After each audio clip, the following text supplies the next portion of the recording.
Muy buenos días, mis amados hermanos. Qué bueno encontrarnos nuevamente por este medio.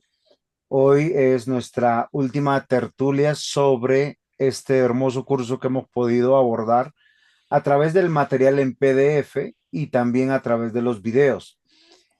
Claro está que esperamos que hayan podido ver para que nuestro conversatorio, nuestra tertulia sea muy amena. Sin embargo, queremos poner este tiempo en las manos de nuestro Dios. Vamos a pedirle a nuestra hermana Michelle que ore por nosotros. Con mucho gusto.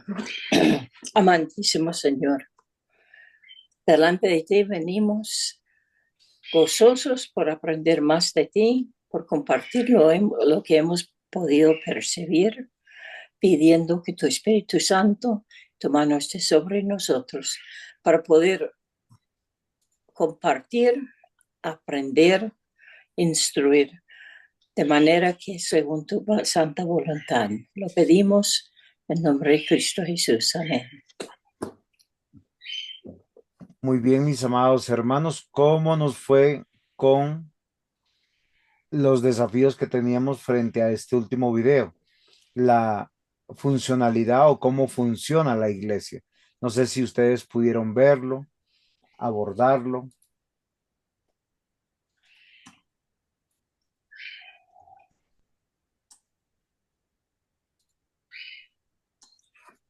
Buenos días, mi estimada familia.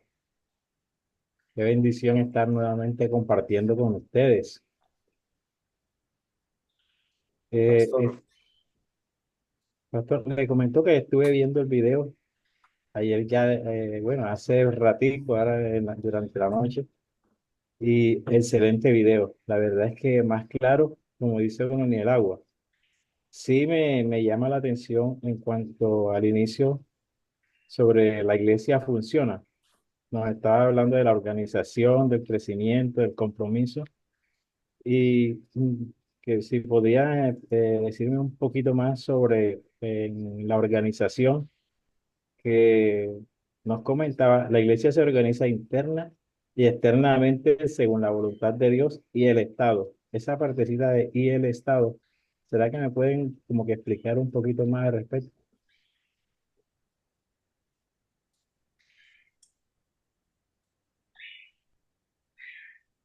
Gracias, pastor. De pronto podemos partir desde cómo los reformadores empezaron a ver el gobierno o la organización de la iglesia, aunque desde una perspectiva, nosotros entendemos que Romanos 13 se le entregó el poder de la espada al Estado y el poder eclesiástico o el poder de las llaves a la iglesia en, en una apreciación muy subjetiva y rápida. Uno pensaría que una cosa es el Estado y otra cosa es la iglesia.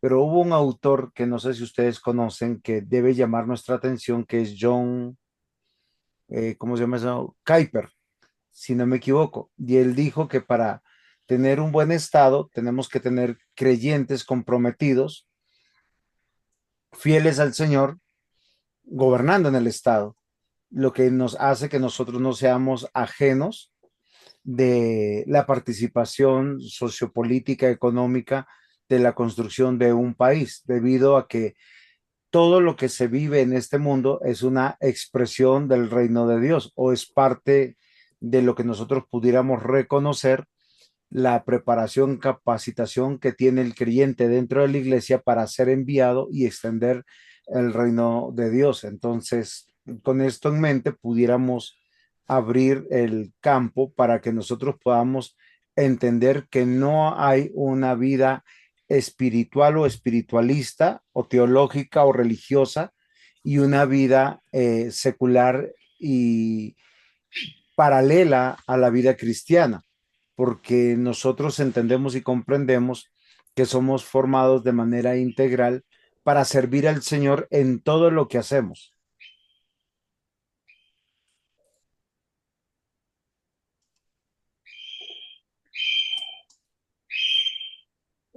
Es importante, Pastor William, buenos días y todos los compañeros.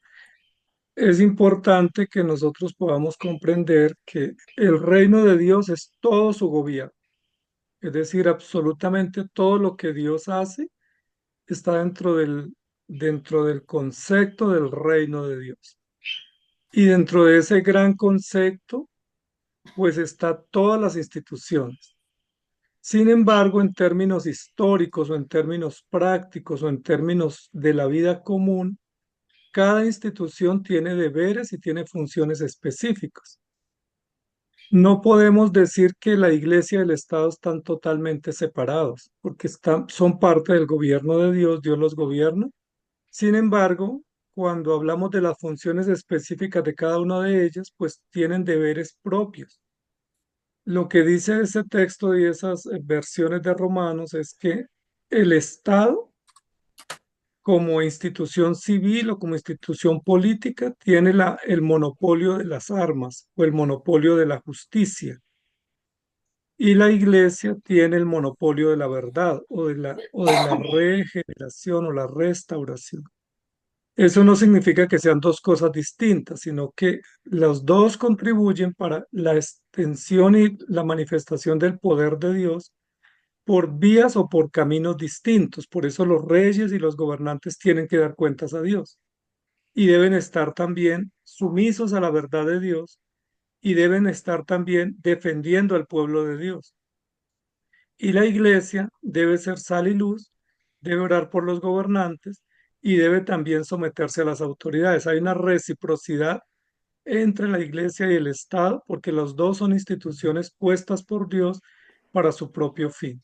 Obviamente la iglesia es la única institución de todas que tiene a Cristo como cabeza en cuanto a su dirección y en cuanto a la verdad y en cuanto a que es garante de la justicia absoluta de Cristo, del Evangelio. Pero el gobierno y el Estado civil también tiene a Dios como gobernante. Recuerden que ha habido una discusión a lo largo del tiempo entre si hay unión entre iglesia y Estado y algunos abogan que no y otros abogan que sí. Bueno, hay aspectos en los que hay unión porque nosotros necesitamos al Estado. ¿Dónde funciona la iglesia? Pues en naciones. Tenemos que someternos a autoridades y tenemos que rendir cuentas al Estado. Eso es, en cualquier estado del mundo tiene que ser así. Pero no depende la iglesia del Estado en cuanto a que no es el Estado el que determina qué puede hacer la iglesia, porque la iglesia tiene directrices directamente de Dios de qué es lo que debe hacer. No es el Estado el que dice que la iglesia es columna y baluarte de la verdad. No es el Estado el que define la iglesia, sino Dios que la definió, pero aún así tiene que someterse a las leyes, rendir cuentas y orar por los gobernantes y vivir para la gloria de Dios. Entonces, esa comprensión de la unión y de la separación es importante, como hablábamos también de la iglesia. La iglesia es una institución divina, pero también es una institución histórica. Sí, es una institución eterna en cuanto a que permanece porque Dios la instituyó para su gloria, pero es una institución que también va sufriendo en medio de la historia la militancia y el trasegar natural como parte de la historia de la humanidad. No sé ahí, pastor, si está un poco atendida la respuesta del pastor William. Sí, sí, está atendida. Gracias, pastor. Ya he comprendido Ok, mejor la respuesta. entonces recuerden, amados hermanos, que todos los seres humanos, especialmente acá en este sector del mundo, en Occidente, tenemos la tendencia a separar. Somos extremistas, somos como un péndulo, ¿cierto? O nos vamos para un extremo o nos vamos para el otro. Entonces hay los que dicen, está la iglesia totalmente separada del Estado y no tiene nada que ver. Bueno, pues no es cierto. Y hay otros que dicen, está totalmente unida y amalgamada con el Estado. Tampoco es cierto, porque la iglesia tiene identidad propia y tiene propósitos y misiones y encargos propios. Lo que debemos comprender es hasta dónde la iglesia no tiene relación con el Estado, en qué cosas no se puede someter o no debe someterse y en qué aspectos debe rendir cuentas y está sumisa al Estado, porque son las realidades que vivimos en esta tierra. Somos una unidad y el reino de Dios es integral, lo hemos hablado en varias veces, y como es integral, pues no son esferas separadas, sino que todas las esferas tienen puntos en común y tienen puntos de encuentro. igual como los creyentes, ¿no? Yo soy creyente en Cristo, tengo la fe, pero estoy unido a una iglesia. Dependo de Dios, pero tengo que rendir cuentas a una iglesia. Vivo para Dios, pero tengo que estar en función de un cuerpo. No puedo ser iglesia yo solo. Yo soy miembro de la iglesia, mas no soy iglesia plenamente solo. Nunca lo seremos, porque la iglesia es una comunidad y es un organismo y es un conjunto de tareas, funciones y compromisos y miembros los que cumplen la tarea de ser iglesia, la función de iglesia. Que creo que fue parte de lo que se explicó, Pastor Juan José, en el curso, que la iglesia debe estar en función de Dios, que es su cabeza, en función de sus miembros, que son los que la integran, en función de la sociedad en la cual sirve, y que todas esas relaciones verticales, horizontales, internas, externas, pues dinamizan la vida de la iglesia y dan su quehacer en su conjunto.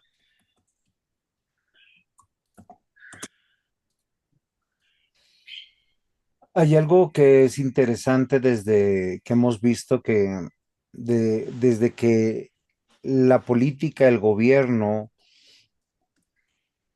tenga injerencia sobre la iglesia, es cuando se deforma la iglesia. Pero cuando la iglesia es la que capacita y entrena a los que van a servir en el Estado, todas las cosas cambian. De esta manera y con este pensamiento nosotros podemos ver que Dios mismo plantea lo que nosotros estamos viendo. Primero fue el tabernáculo y luego vino la monarquía. Primero vino una orden sacerdotal y una orden profética antes de un rey o caudillos en autoridad civil. Y muchos de los que nosotros vemos en el Antiguo Testamento tenían varias funciones, pero siempre estuvo separado la parte sacerdotal en algún sentido. Lo encontramos por decir, Abraham fue un hombre que dirigió al pueblo desde una perspectiva patrística. Fue un caudillo político, religioso, pero cuando tuvo que presentar sus diezmos, sus ofrendas, lo usó a través de Melquisedec, apuntando a que había un sacerdote para presentar o un mediador o un garante de estas cosas. Lo que yo quiero decir que siempre nosotros tenemos que ver los principios y los modelos bíblicos. De hecho, cuando consideramos el quinto mandamiento, perdón, dice honrarás a padre y madre, nos habla de una estructura en la primera institución que Dios mismo creó, que es el hogar, para entender que hay autoridades que están eh, gobernando pluralmente en favor de la gloria de Dios.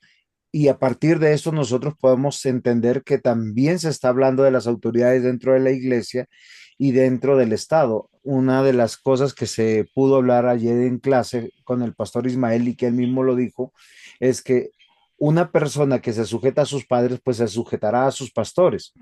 Y aquellos que se sujetan a sus padres y a sus pastores, por ende, al gobierno estatal. ¿Qué quiere decir? Que todas las instituciones que Dios ha planteado necesitan un gobierno, pero no es un gobierno episcopal o jerárquico, sino es más bien plural, es más bien representativo y no es plenipotenciario en sí mismo, sino más bien declarativo y en favor del servicio al pueblo de Dios. Pero la mejor manera de entenderlo es a partir de la iglesia. Lamentablemente, hoy en día vivimos tiempos muy difíciles y diferentes. Y es ahí donde nosotros tenemos que preguntarnos y hacer un análisis realmente, porque a veces pensamos que estamos solos, que es el modelo que tenemos, lo único que tenemos, y enseñamos mal hacia abajo, recordando que, por decir, en el hogar estamos enseñando a los hijos a cómo ser padres, cómo ser autoridad en un ejercicio. Y hoy en día se ha atacado y de manera exponencial la figura del matrimonio y la figura y sobre todo del matrimonio bíblico, porque hoy lo que se llama matrimonio en muchos casos y en muchas sociedades no es un matrimonio, sino es una sociedad, eh, secular, de acuerdos y de principios más bien mundanos y no bíblicos. No sé ustedes qué piensan, queridos hermanos, ustedes que vieron el video.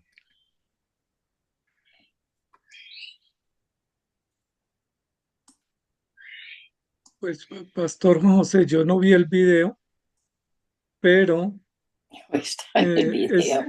sí es importante seguir enfatizando esto porque de alguna manera las tres instituciones básicas que conforman la sociedad y que fueron instituidas por Dios tienen los mismos enfoques o los mismos propósitos o las mismas reglas de gobierno. ¿Sí? Porque tanto el Estado como la familia como la iglesia existen por Dios y para Dios. Son instituciones que Dios diseñó, que deben permanecer a lo largo de la historia y que contribuyen al orden, a la buena convivencia y que son formas de estabilidad para la sociedad. Y las tres instituciones deben rendir cuentas a Dios. Cuando Dios puso al rey, por ejemplo, en el caso de Israel, los reyes, aunque uno tiene el concepto de rey de que es un jerarca solo, recuerden que el rey tenía consejeros, el rey debía tener asesores, debía tener ancianos, debía tener a quienes consultar y no estaba solo. Además de eso, él tenía que rendir cuentas a los sacerdotes y estaba auspiciado o apoyado por los profetas. Entonces había una relación de los estamentos teocráticos. El rey no era que lo que él decía, porque eso es un dictador. Los reyes en Israel no eran dictadores, eran gobernantes que aplicaban justicia y que debían tener un cuerpo de asesores o ancianos o colegas o sacerdotes que les orientaban y les llamaban la atención. De la misma forma, los sacerdotes que hacían parte del sistema cúltico o litúrgico, ellos no eran absolutos. Recuerden que nunca hubo un solo sacerdote, había un sistema de sacerdotes, un cuerpo, un colegio de sacerdotes. Había también levitas, había también ancianos dentro del templo. Entonces nunca hubo una jerarquía absoluta de imposición o de capas de poder, porque no es el modelo de Dios. Y de la misma manera la familia. Cuando Dios establece el hogar, delega autoridad sobre los padres y les capacita para que ellos puedan ejercer el gobierno en el hogar. Entonces, ninguna de las tres instituciones tenía como fin ser dictatorial o ser jerárquica impositiva.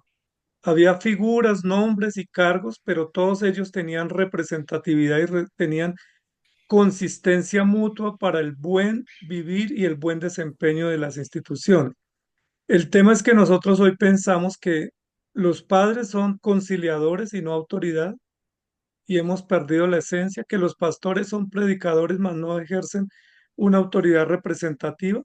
Y en el Estado a veces pensamos que el Estado pues como que puede hacer lo que quiera, los que son gobierno, pero en ninguna de las instituciones se podía hacer eso. Recuerden que los reyes tenían como consejeros a los sacerdotes, es decir, hay una relación entre iglesia y Estado. Los padres tenían que estar entre el Estado y el templo, es decir, había una relación directa entre las tres instituciones.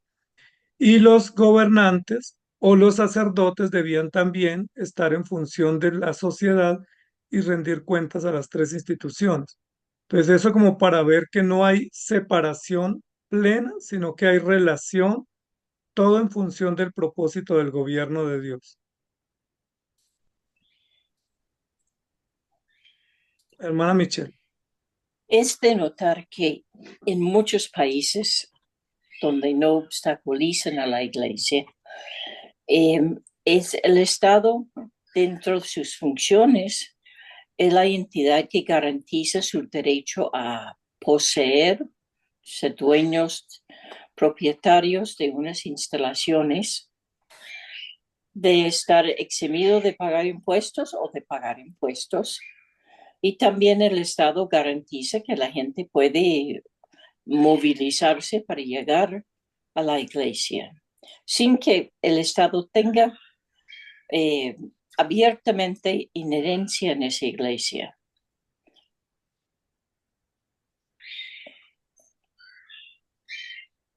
Exactamente, hermana. Y ahí es donde estamos diciendo que tenemos que depender o relacionarnos con las instituciones diversas. O sea, no, la iglesia no pudiera decir somos iglesias sin el Estado, porque pues eso sería un absurdo, y por eso tenemos que someternos mutuamente, y eso glorifica al Señor. Eso me parece maravilloso, porque de alguna manera todas las instituciones tienen que correlacionarse entre ellas, y de esa manera Dios gobierna para mostrarnos que todas las instituciones son necesarias. A veces tenemos la tendencia a pensar que la iglesia es mejor que el Estado o que la iglesia es indispensable sin el Estado, cuando realmente la iglesia funciona en el Estado y el Estado tampoco puede prescindir de la iglesia, porque la iglesia es la que le da existencia de alguna manera, y la iglesia es la que vela por el Estado en oración y como reserva moral, y la familia igual. Es como decir que los pastores o los ministros existen sin iglesia, pues tampoco existen, necesitan iglesia. Y los miembros necesitan autoridades. Hay una reciprocidad interesante que hace parte de la metodología de Dios para gobernar y conformar su pueblo y su reino. Es, hay inquietudes, aportes, amados hermanos. Hermana Michelle, está Todavía silencio. en ese tema de iglesia-estado, también la oposición absoluta de un Estado también forma la iglesia de una cierta manera. Ciertos casos de repúblicas musulmanes o repúblicas que se proclaman en contra al Estado, a la Iglesia occidental.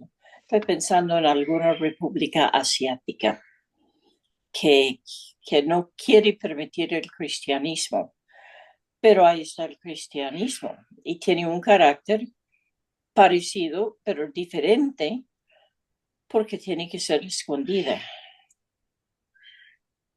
Exactamente, Entonces, la la, persecución también o la forma. oposición hace parte de los medios providentes de Dios para el desarrollo de su pueblo. ¿Cómo se expandió el pueblo de Dios en la antigüedad? ¿A través de exilios, a través de cautiverios o a través de la persecución? Fueron esparcidos, porque ese era el plan de Dios, que se predique el evangelio en todas las naciones. Entonces, no de alguna manera, cuando un Estado ejerce oposición contra los creyentes, pues redunda en bendición para la iglesia y redunda en expansión del reino. Nuestra hermana Carolina está por ahí con su manito levantada.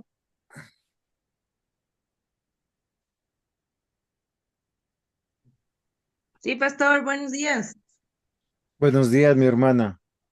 Te escuchamos, no te vemos. Sí, tenía un aporte, tal vez un tema un poquito diferente referente a la participación de nosotros en el servicio de la iglesia, porque pues en ocasiones buscamos o es bien sencillo criticar fuera del grupo de trabajo, digamos, o de los que sí están haciendo algo dentro de la iglesia.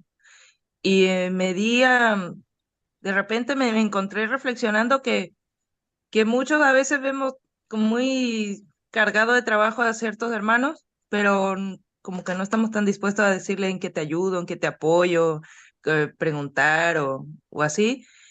Y también me dio como que curiosidad porque muchos dicen que no encuentran su lugar, ¿no? Como de pertenencia, pero tampoco preguntan en qué pueden ayudar o en qué pueden participar o en qué ministerio quieren, pues, colaborar o cooperar. Eso es algo curioso que de repente me encontré reflexionando porque, no sé, Qué bueno. ¿Y tú eres de las que estás bien cargada o descargada? yo diría que un poco cargada, nomás poquito. Ok. Es interesante esa inquietud, amados hermanos, porque estábamos hablando en la charla que somos piedras vivas, no solo piedras, somos piedras vivas, piedras útiles de la construcción, y de alguna manera todos tenemos que ser útiles. Ayer he comentado con unos hermanos porque me decían que hay tareas que algunos hermanos dicen que no las hacen porque no tienen llamada, pero es que hay funciones comunes que tenemos en la iglesia. sea, tenemos que diferenciar entre tareas comunes y dones y talentos específicos o llamados específicos. No todos los hermanos tienen el talento, por ejemplo, de predicar o el don de predicar, pero todos sí tenemos el deber de evangelizar. No todos tienen el talento o el don o el llamado de ser maestros, pero todos pueden animar y todos pueden amonestar porque esas son funciones comunes. No todos tienen la tarea, por ejemplo, de presidir o el llamado de presidir, pero todos tenemos el encargo de orar. Entonces hay que diferenciar entre tareas comunes, que son comunes como su nombre lo indica a todos los miembros, y llamados específicos. Por ejemplo, aquí estamos un grupo de personas con llamados específicos, como predicadores, como pastores, como maestros, como consejeros, pero todos los miembros de la iglesia tienen funciones comunes que deben desempeñar y que deben esforzarse por hacer. Una de las cosas que nos está causando mucho daño en la iglesia contemporánea es la falta de compromiso. Y eso se debe a que no queremos comprometernos en la iglesia porque pensamos que no es muy útil y como que no es muy rentable, como que no es muy llamativo comprometernos en la iglesia, pero uno se compromete en la empresa, se compromete en la familia, se compromete en los grupos de amistad, se compromete en el deporte, se compromete en muchas tareas, pero comprometerse en la iglesia no es tan interesante, no se ve tan interesante como si no fuera bendición o ventajoso hacerlo. Y pues eso es una enseñanza que debemos aportar también, que todos los miembros de la iglesia debemos ser útiles y estar dispuestos a comprometernos en el servicio y en acciones públicas, ejerciendo funciones, talentos y dones que Dios nos ha dado. Entonces, y hermana Carolina, y siempre habrá algunos que tendrán más tareas que otros, no porque Dios dé más a unos que a otros, sino porque algunos tienen más disposición de hacerlo. Hay muchos que no tienen la disposición de hacerlo, que siempre se descabullen y dicen que no tienen tiempo y no quieren. Pero bueno, los que tenemos esas tareas, hagámoslo con alegría, sigamos adelante, que en algún momento Dios levantará a otros y nos dará también la bendición de poder servir.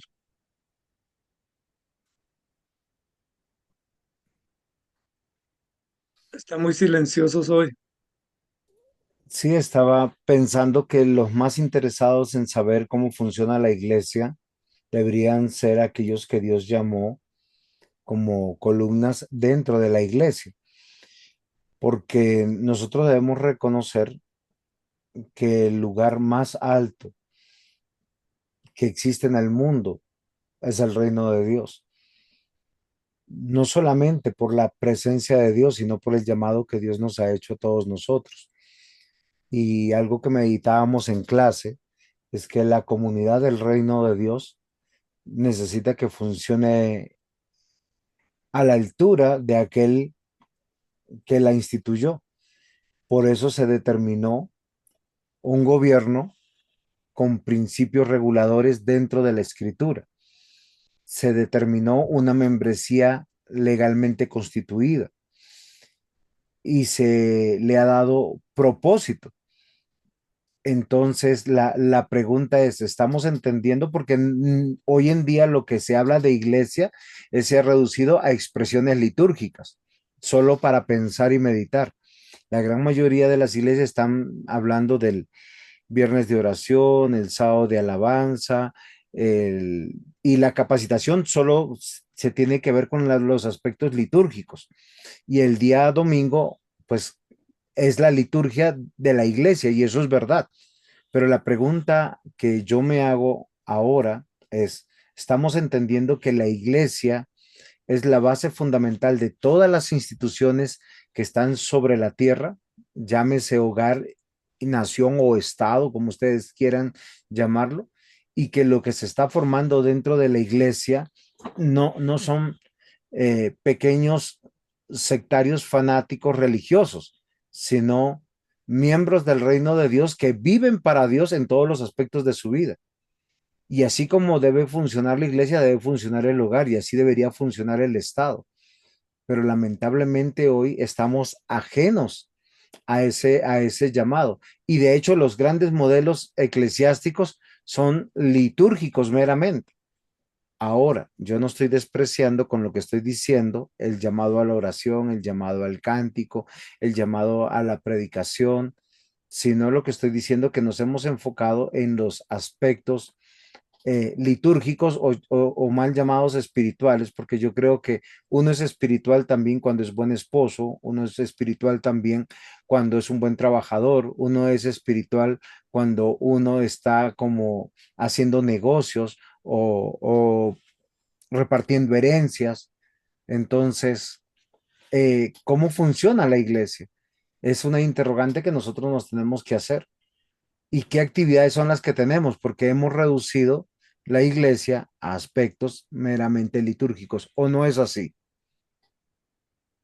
Sí, pastor, y yo creo que dentro de las funciones de la iglesia se ha hecho una jerarquía pensando, por ejemplo, que el pastor es más que el que hace el aseo o limpia el templo o el que sirve de cosas sencillas. A mí me llama la atención porque cuando uno mira el modelo del Señor Jesús, uno se da cuenta Jesús sanando usando saliva a un sordo, abrazando a una persona, compartiendo con personas marginadas y haciendo o realizando detalles que para nosotros serían pues muy elementales o incluso minúsculos. ¿Cómo servía Samuel en el templo? Dice que encendiendo las lámparas. Era una forma que la Biblia registra de servicio, no necesariamente en la elocuencia de la plataforma, lo cual se debe hacer y hay personas llamadas para hacerlo, pero a veces limpiando, a veces visitando. ¿Cómo el Señor puso a Elías a servir un tiempo, visitando una viuda pobre en la periferia y ayudándole? Y cuando el Señor reclama en Mateo 25 que no servimos en su reino, porque habla del reino de Dios en Mateo 25, dice, tuve hambre y no me disteis de comer, estuve en la cárcel, no me visitaste, desnudo y no me cubriste. Y es toda un choque porque ahí está hablando de asuntos que rebasan la vida religiosa o la vida cultica. Es decir, la vida litúrgica y las funciones dentro del templo son esenciales para el creyente, pero la vida cristiana va más allá de ello y tiene que ver con acciones cotidianas y tiene que ver con acciones que a veces no son visibles, pero que son importantes, ¿sí? Que también son esenciales, porque no es que no se deba hacer. Cuando Marta y María estaban ahí con Jesús, recuerda que una reclama y le dice, dígale a mi hermana que me ayude porque me dejó sola. Y Jesús no dijo que lo que Marta estaba haciendo era malo. Lo que le dijo fue que estaba descuidando la mejor parte, pero lo otro también era necesario hacerlo. Entonces sí es importante, pastor y todos los hermanos, porque la funcionalidad de la iglesia no tiene que ver solamente con la funcionalidad institucional dentro de las cuatro paredes, sino cómo funcionan los creyentes en el reino y en el mundo para dar gloria a Dios, cómo funcionan, cómo se mueven, cómo se relacionan, cómo se gestionan. Y el pastor Juan José ya lo estaba diciendo, en los espacios de estudio, de trabajo, en los espacios de recreación, en los espacios del hogar, en todos los espacios, cómo se funciona, cómo camina. El libro de Ruth, que es un libro muy interesante en la Biblia, prácticamente nos muestra una historia de una familia de 12 años viviendo, o sea, no en función del templo, pero también viviendo para la gloria de Dios en las esferas fuera del templo. Es como si se pusiera una cámara fuera del templo diciendo cómo viven los creyentes, cómo van al trabajo, cómo solucionan sus problemas, cómo toman decisiones, cómo se relacionan. Y todo eso también es honorífico. No necesariamente la vida dentro del templo es la única que tiene que ver con la iglesia. Y si nosotros tenemos dificultad con los hermanos en el templo, imagínense si pudiéramos hacerle seguimiento fuera del templo, ¿cómo sería? Para poder ver cómo ellos obran y si obran para la gloria de Dios o no. Eso es importante reconocerlo. O el libro de Esdras, o el libro de Nehemías, o la historia de José. muchas de esas historias, la historia de Daniel, están fuera del templo. Yo creo que intencionalmente para decirnos que el templo es importante, pero lo que se hace fuera del templo también es visto y también es evaluado y también es juzgado por Dios y también es impactante la manera como reaccionamos y vivimos, porque a veces nos preocupamos por ponernos el overall del domingo y nos vemos muy bonitos el domingo, pero el resto de la semana pues como que estamos fuera de la luz de la iglesia, fuera del foco de la iglesia y se nos permitiera cualquier cosa, cosa que no es cierta.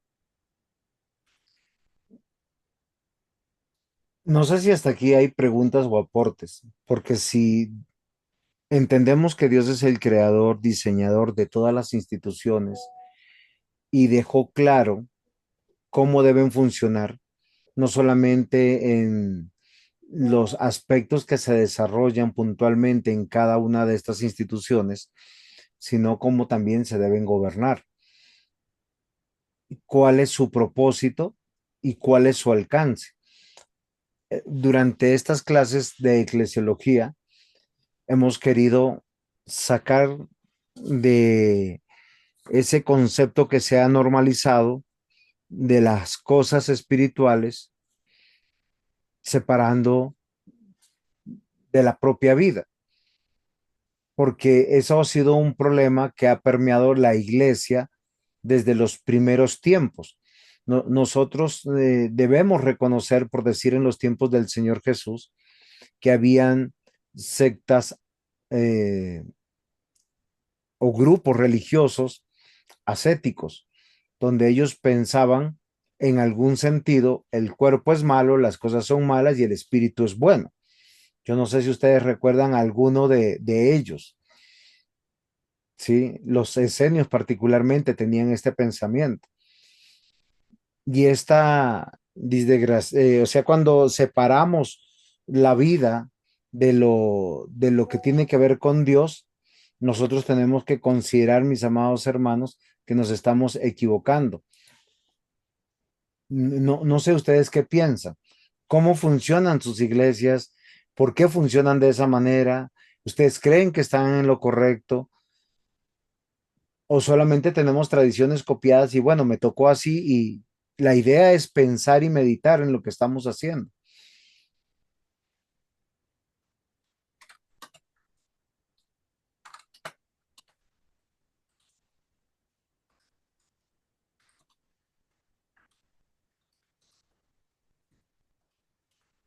Bueno, no quieren hablar los estudiantes, están muy silenciosos, seguro por lo que hoy terminamos cursos. Yo No, creo, pastor, que o sea, que la iglesia, Pastor Nieves va a hablarnos, yo creo que la iglesia necesita también y los creyentes, y es uno de los propósitos de este curso y de estos espacios, ser autocrítica.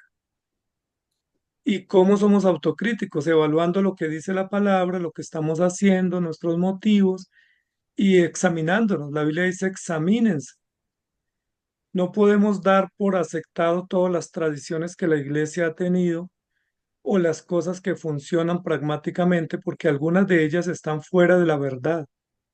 Hoy en día, por ejemplo, los modelos de iglesia más elocuentes son los modelos de iglesia eh, humana, con criterios de prosperidad, con criterios de servicios.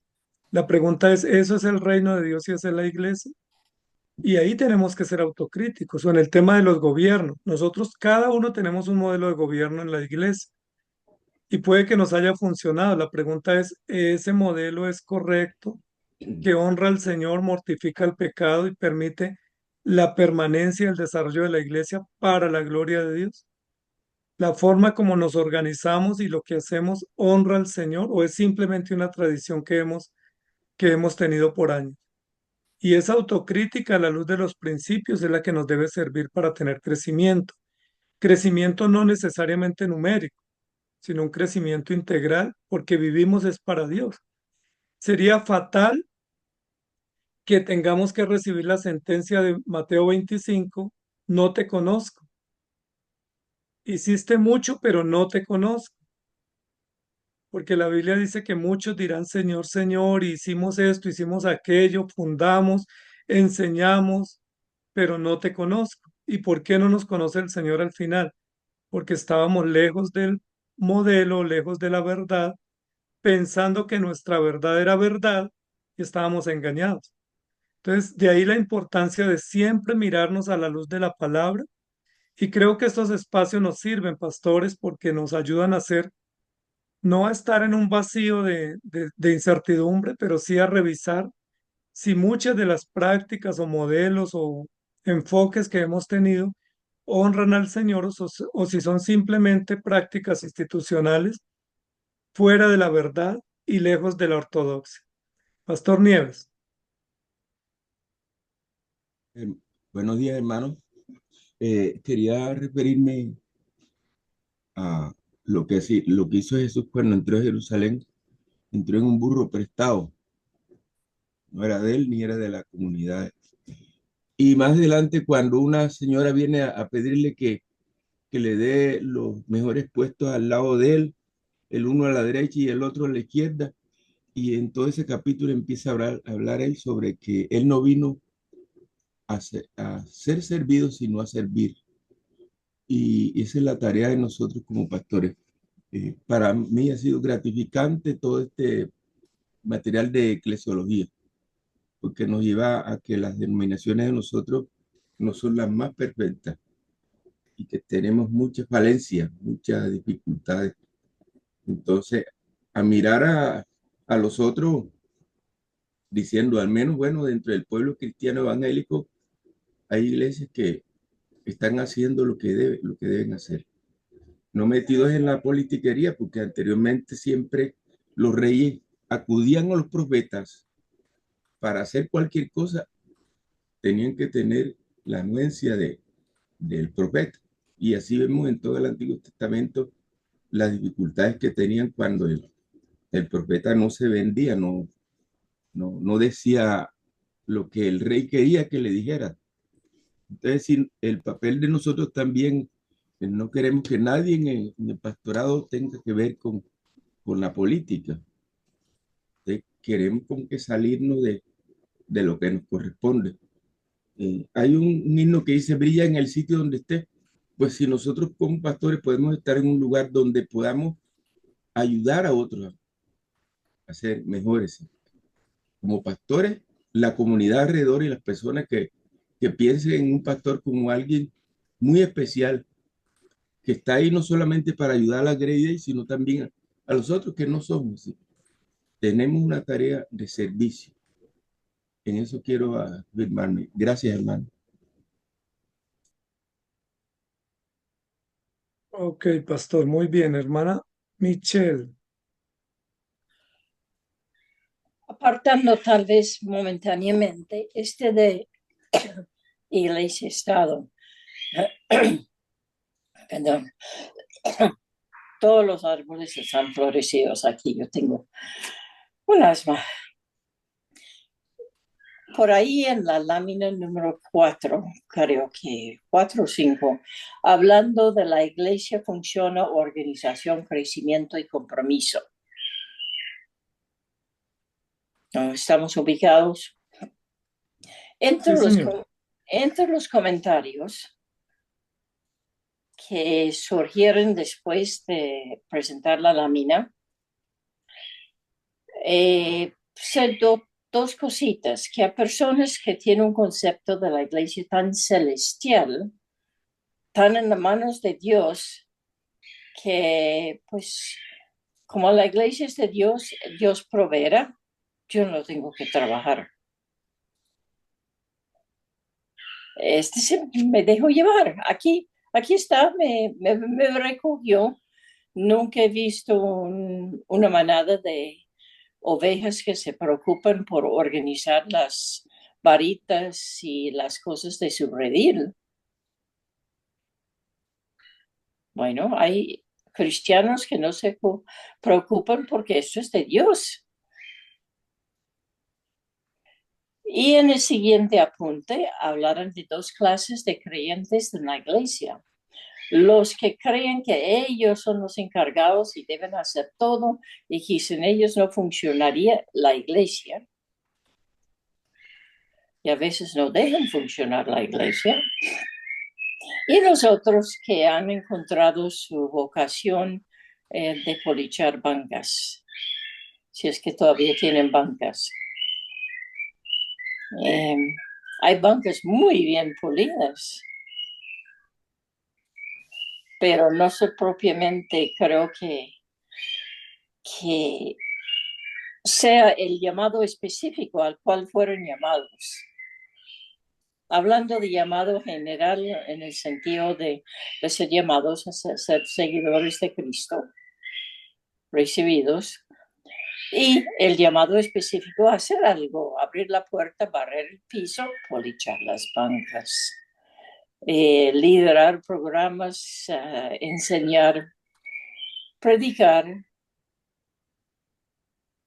Creo que un entendimiento más a fondo del llamado y las consecuencias y hasta el alcance del llamado podría aprovechar muchos miembros de iglesia.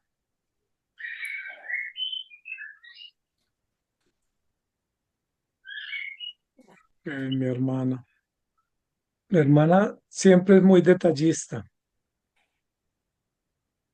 en sus comentarios y es muy bueno eso, porque lo que queremos decir es que todos en la iglesia somos útiles y debemos todos estar sirviendo al Señor en las tareas y encargos que el Señor nos ha dado y que cada detalle dentro de la vida de la iglesia es útil e indispensable. Y queremos decir que no hay unos que sean los que más hacen y otros los que menos hacen, sino que todos hacemos y contribuimos a la extensión del reino de Dios. Que no, nosotros tendemos a valorar unas tareas y a despreciar otras, cuando todas las tareas son necesarias. Y tenemos que recordar, reconocer que Dios es el que da las tareas y los encargos y la iglesia debe cumplirlos. Que todos los hermanos dentro de la iglesia son útiles. Una de las cosas que estábamos hablando ahí en la clase y que está muy presente en la sociedad hoy en día, en el medio a nivel general y que se ha infiltrado en la iglesia, es el concepto de las ideologías. Y yo no sé, hermana Michelle, si debiéramos en algún momento trabajar un tema sobre el peligro de las ideologías al interior de la vida del cristiano, porque nosotros de manera sutil estamos siendo bombardeados. Entonces viene el hermano que dice, es que yo soy iglesia y como yo soy iglesia no necesito congregar. O es que el Señor viene y como Él viene pronto ya no hay que hacer nada. Todo eso es ideología. Es que como yo soy tan pequeño, yo no sirvo, pero tú que si eres grande, pues hazlo tú y yo te apoyo. Todo eso es ideología peligrosa. O el otro que dice es que como yo soy tan grande, entonces depende de mí y todo lo que los demás hacen no vale. Esos son conceptos ideológicos peligrosos, místicos. O lo que decía el pastor Nieves, es que mi iglesia puede ser la mejor y todas las demás están mal, porque la mía es buena, o la mía es la peor y no puedo decir nada y los demás que aporten los que más saben. O sea, todos esos conceptos ideológicos que parecen aparentemente piadosos dañan la iglesia porque eso no es piedad, eso es engaño. Si pensar que soy más es soberbia, pensar que soy menos es tener un concepto equivocado, pensar que la iglesia no necesita tener aspectos concretos. Lo mencionábamos en la clase, ¿no? Por ejemplo, yo confío en el Señor, pero no me congrego. No, es que la confianza en el Señor es puesta en acción. Se tiene que demostrar la confianza. Es que yo no sé orar, entonces yo no oro, oren por mí. Todos esos conceptos peligrosísimos de ideología engañosa nos están causando daño en la iglesia y a todo nivel, ¿sí? Los reformados pensamos que tenemos la mejor doctrina y que estamos a salvo. Los que no tienen doctrina reformada piensan que ellos están mejor porque tienen las mejores obras, aunque no tengan la mejor doctrina. Los modelos de gobierno, cada uno justificamos nuestros modelos diciendo que son los mejores. O sea, todo lo que es ideológico está afectando a la iglesia. Recuerden que ese es uno de los virus de esta época histórica, a nivel de la sociedad, de la familia y de la iglesia. Y la iglesia tiene que manejarse por principios, por normas, por acciones y por deberes y métodos que Dios instituyó, mas no por conceptos ideológicos que son vacíos, que son cambiantes y que en lugar de hacer bien, dañan. Por ejemplo, lo que dijo Judas, esto se hubiera aprovechado para darlo a los pobres. Eso es ideológico. Eso es ideológico porque el motivo que él tenía no era correcto. Era un concepto peligroso, engañoso. Y hoy en día tenemos todos esos conceptos filtrados en la iglesia y a veces se aplauden, como el hermano que dice, es que yo no trabajo porque estoy orando y estoy en la presencia del Señor. Es que yo me estoy dedicando al ministerio, pero descuida la familia, descuida su salud, descuida su economía, porque es que él decidió servir al Señor. Pero el pastor Juan José decía, es que servimos al Señor cuando estamos cuidando nuestro hogar. Cuando velamos por la salud, también honramos al Señor. Cuando cumplimos con los deberes del Estado, también honramos al Señor. Entonces, la integralidad de la vida entre lo eterno y lo temporal, o entre lo sublime y lo práctico, pues es un aspecto que debemos cuidar mucho para no caer en lo ideológico. La iglesia, ese concepto hoy de la iglesia mística, la iglesia espiritualista, la iglesia como en el aire, ese es un concepto ideológico muy dañino que la iglesia está sufriendo. Entonces es común que le digan los hermanos, pastor, yo no puedo congregarme, pero yo estoy de todo corazón con ustedes. Bueno, no nos sirve que se congreguen, porque es la orden. Imagínense un esposo que le diga a la esposa, yo te amo, yo estoy de todo corazón contigo, pero esta semana no voy a la casa a dormir. Pues obvio que hay problema, porque no es asunto místico, sino asunto de confiar en Dios a través de hechos y acciones reales y a través de principios y obligaciones que Dios nos ha delegado. Y en ese sentido servimos al Señor en todas las áreas. Y no hay ni trabajo más grande en la iglesia ni trabajo más pequeño, simplemente todos somos colaboradores mediante las coyunturas que se ayudan mutuamente, dice la Biblia, y que algunos miembros que cumplen funciones que pensamos que son más pequeñas, pues son funciones que hacen parte indispensable del desarrollo del cuerpo y no se pudieran despreciar porque son tan útiles como las otras que consideramos mayores. Era más o menos así, hermana Michelle. Pues sí, y además yo creo que es función de los directivos o los enseñadores, los maestros de la iglesia, ayudar a través de varios talleres, enseñanzas, instrumentos, y a que los miembros reconozcan los dones y talentos que Dios les ha dado y ayudarles a adquirir habilidades también para cumplir su llamado específico en la iglesia. La mayoría, no la mayoría, pero hay una gran parte de personas, pues yo no sé hacer nada aquí, entonces aquí estoy, pero está ahí con un llamado de siquiera abrir la puerta o barrer el piso o tal vez enseñar una clase de escuela dominical. Si es que quien no sabe es como quien no tuviera. Y yo creo que una falta en las iglesias es no apoyar al individuo a ver hasta dónde Dios lo está llamando y qué es lo que qué es lo que tiene en tu mano, como dijo Dios a Moisés. ¿Qué es lo que tiene en tu mano? O sea, ¿cuáles son tus dones y talentos hasta el momento y cuáles son las habilidades que podemos ayudar a adquirir para que sea más vivo dentro de las piedras vivas? Muy bien, Pastor Juan José, ayúdenos. Pues es que he sido de pronto muy recalcitrante en todo lo que he estado opinando, porque creo que el desafío que nosotros tenemos es considerar, hay algo fundamental que hablamos de en la clase que fue grabada para este curso y que no debemos olvidar. Siempre tenemos dificultades, no a causa de los principios, del modelo que Dios quiere para que la iglesia funcione tanto en su gobierno y desarrollo, sino porque estamos en medio de una vida mortal y de hombres y mujeres pecadores. Y es una permanente lucha que tendremos hasta que el Señor venga. Y es algo que no tenemos que perder de vista, porque fácilmente nosotros nos desviamos, sobre todo porque nosotros nos queremos desvincular de este mundo. Y el Señor nos dijo, vengan, ustedes, no voy a orar para que sean quitados de este mundo, sino para que sean guardados del mal en medio de este mundo. Y algo que es fundamental para todos nosotros es esto.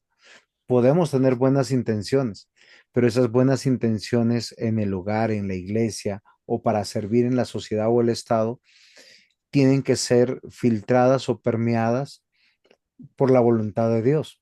De hecho, uno de los textos que para mí creo que un creyente debería siempre meditar es Efesios 5:10, comprobando lo que es agradable al Señor. Porque nosotros podemos tener muy buenas ideas para la iglesia, el matrimonio, el hogar, en la sociedad, el Estado, pero la pregunta es, ¿esto es agradable a Dios? ¿Dios está regulando con algún principio lo que vamos a hacer? Porque hay cosas que se hacen hoy en día en los cultos y yo creo que muchos de los que han determinado es, oiga, esto es bueno, ¿por qué no lo hacemos? Yo creo que esto es bueno para Dios, pero la pregunta es, ¿Dios lo pide? ¿Dios lo ordena? ¿Dios lo ha regulado? Y con esto tenemos que empezar a considerar. ¿Para qué? Para que nosotros podamos realmente ser asertivos y no solamente buscar con la intención, sino comprobar que si esta intención agrada a Dios. Recordemos que la escritura nos ha mostrado que muchos con buena intención quisieron agradar a Dios, se equivocaron y fueron disciplinados por Dios. Unos defendiendo el honor de Dios, otros queriendo defender lo indefendible y otros posiblemente con malicia o con algún tipo de novedad. Y es ahí donde nosotros tenemos que considerar una eclesiología correcta nos va a poder hacer entender que tenemos que tener una vida correcta para Dios. Estoy convencido fielmente que el propósito de nuestra existencia en esta tierra tiene que ver con el reino de Dios. ¿Por qué razón? Por la muerte. Todos vamos a morir, indefectiblemente. Y nada de lo que hemos forjado en esta tierra llevaremos. Nada, absolutamente nada. Y lo único valioso que tenemos es nuestra salvación. Y en nuestra salvación no solamente se nos promete el perdón de nuestros pecados, se nos dice, posiblemente en términos muy coloquiales, que ya tenemos todo lo necesario en esa eternidad. Con la fe tenemos un lugar, tenemos la presencia del Señor y tenemos asegurado por la eternidad una vida real, plena. El mismo Señor Jesús, cuando anunció su muerte, fue muy turbador eso para los discípulos y él dijo, oiga, no se turbe vuestro corazón, creen en Dios, creen en mí, crean en mí. Él se equipara a Dios y dice, en la casa de mi Padre muchas moradas hay y voy a preparar lugar para vosotros. No dijo que iba a construir un lugar, nos dijo que nosotros sencillamente ya tenemos absolutamente todo. A diferencia de este mundo, que en este mundo queremos ganarlo todo con nuestras manos y a veces las cosas emocionales, económicas, nos dan una cierta reputación de que estamos logrando cosas. La pregunta es, ¿será que sí estamos logrando cosas o realmente estamos teniendo una perspectiva diferente de lo que Dios quiere que tengamos? Porque vinimos sin nada y sin nada nos iremos. Creo que una de las cosas que yo he aprendido a lo largo de mi cristianismo es que Dios está velando por mí. Y no me refiero solamente al aspecto económico. sino al aspecto de dignidad, al aspecto de salud.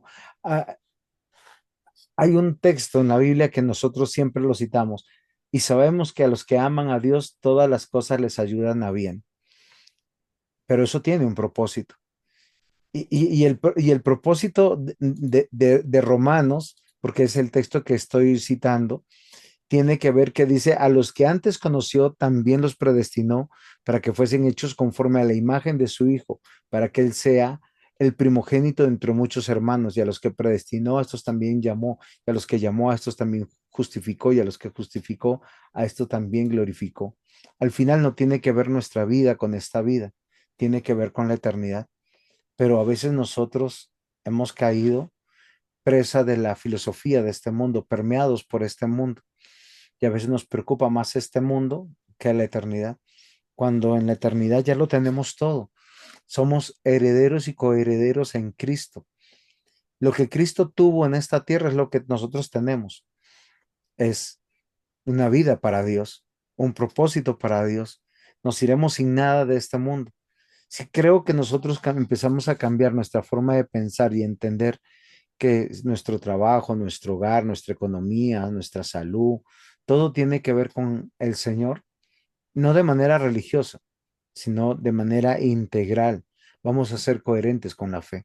Vamos a tener una iglesia totalmente diferente, porque Dios es el que añade al final a la iglesia, el que quita, el que pone, el que nos permite comprender y estar tranquilos. Cuando dejamos de pelear con nuestras fuerzas, empezamos a ganar porque Dios está peleando por nosotros. Pablo lo decía de esta manera, cuando soy débil, soy fuerte. Y él realmente aprendió a ser débil porque el Señor lo humilló de una manera extraordinaria, aún tocando su propia salud. Ahora que estoy predicando Hechos 28, básicamente Hechos 28 comienza diciendo todo es para bien. Todo lo perdieron en el naufragio y cuando llegaron a la costa, Pablo empezó a servir dando ejemplo, recogiendo palos para hacer el fuego. Él no era el San Apóstol Pablo, el hiper mega plus cristiano. Él fue un servidor y haciendo su servicio lo muerde una serpiente. Y el juicio de todos es, este es un delincuente porque por juicio está cayendo y resulta que ni la serpiente le hizo nada. Hay que aprender, creo que, a confiar en cómo Dios ha provisto las cosas y empezar a meditar. Nuestra eclesiología va a influir en los hogares, va a influir en las personas que son de nuestra iglesia para que vivan para el reino de Dios. Muchos de los miembros de nuestra iglesia abandonan la iglesia simplemente por materialismo, por hedonismo, por ese yoísmo que hay en yo quiero, yo deseo, yo anhelo mis sueños. Y al final cuando uno llega a cierta edad uno empieza a reflexionar, sí, yo tengo cosas, pero eso no es lo importante. Lo importante es si tenemos a Cristo. Yo por lo menos les puedo decir lo que siempre me es esperanza. Creo en Cristo, mis pecados son perdonados. Y eso me quiebra mi corazón y me doblega porque yo digo, no debería estar aquí, debería estar en otro lado, pero gracias a Dios estoy aquí, porque Dios no me dejó, no me abandonó, me ayudó a aprender a renunciar a tantas cosas. Y sigo aprendiendo, no estoy aprendido de aprendido perfecto, sino que ya no soy tan materialista como antes, ya no soy tan hedonista como antes, tan egoísta y tan narcisista como antes. Porque una verdadera eclesiología te hace entender lo que el pastor Nieves nos decía hace un instante, es a servir, pero no es un servicio litúrgico, es un servicio integral en todas las áreas de la vida, porque es ahí donde nosotros estamos mostrando que somos cristianos, aún en los momentos más insospechados que nosotros pudiéramos decir, porque nuestra vida importa, pero importa cuando somos útiles dentro del reino de Dios buscando la gloria de Cristo. Creo que con eso sería entender una eclesiología correcta. Pastor José y compañeros, tengo dos referencias solamente que quisiera mencionar y es una, la iglesia de la Odisea, una eclesiología donde ellos creían que estaba bien Y cuando el Señor los evalúa, les hace la auditoría, les dice que no son nada de lo que ellos dicen que son. Ellos dicen, somos ricos, nos ha ido bien, no tenemos necesidad de nada. Y el Señor les dice, eres desventurado, miserable, pobre, ciego y desnudo. ¿Sí? Buena Eso radiografía. para el exacto. Estaban sanos, pero fueron al médico y el médico les dio una estocada de realidad. Eso es importante porque a veces pensamos que nuestra iglesia marcha bien porque hay números, tenemos propiedades, tenemos alegría, estamos haciendo, tenemos resultados. Pero ¿qué dice Dios de nosotros? Es importante eso. La eclesiología no es lo que nosotros vemos, sino juzgarnos o evaluarnos a la luz de los principios. Y el otro ejemplo que quiero mencionar está en Josué. El Señor le dice a Josué, esfuérzate y sé valiente y le delega tareas. Josué fue muy esforzado y valiente en el área de la milicia y la estrategia militar para la conquista, pero descuidó otros aspectos y eso jugaron en contra a nivel del pueblo. Se levantó una generación que no conocía a Jehová y eso pues fue una responsabilidad que no adquirió Josué. Yo creo que de alguna manera todos tenemos frente al encargo pues que reconocer que tenemos muchas áreas que atender y que siempre estaremos descuidando algunas áreas por atender otras, y Dios que es el que nos debe auxiliar. O sea, cuando uno se pone frente a esta evaluación, nos damos cuenta que todos tenemos falencias gigantes y los encargos son enormes, pero el Señor está con nosotros y que el Señor nos dé sabiduría para integrar todos los aspectos. A veces estaremos mejor en la iglesia y un poco regular en la familia. A veces estamos un poco mejor en la familia, pero mal como ciudadanos o civiles. Que el Señor nos ayude porque Josué es un ejemplo que se esforzó en el asunto militar o aspecto militar, pero descuidó aspectos de la formación integral del pueblo y de su familia y tuvo consecuencias.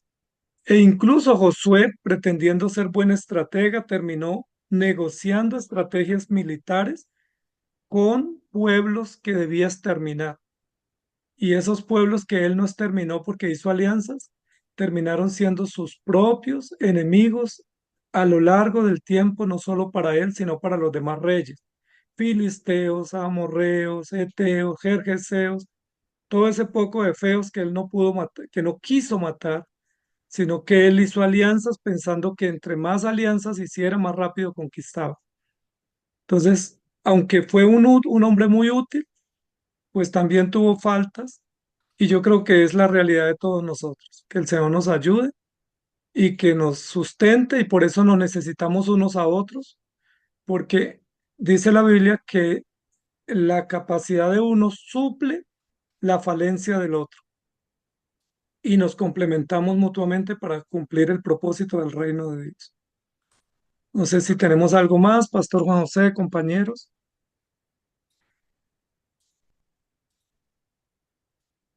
o si no vamos dando por terminado este tiempo de tertulia y de curso para retomar uno nuevo en la próxima semana.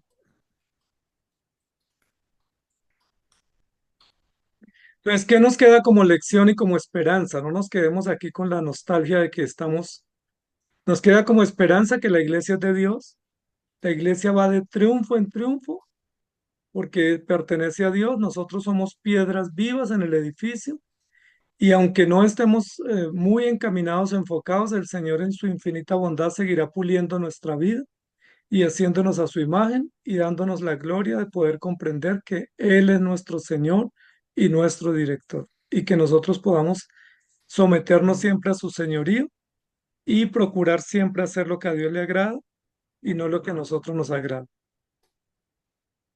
Para que un día el Señor nos diga, venid benditos de mi Padre y no os conozco, hacedores de maldad. Pastor José, ¿terminamos? Yo creo que sí, les recomendamos a los estudiantes ponerse al día con eh, sus tareas. Recordemos que siempre la última clase es donde deberían haber entregado sus ensayos y pues prepararnos para la siguiente clase.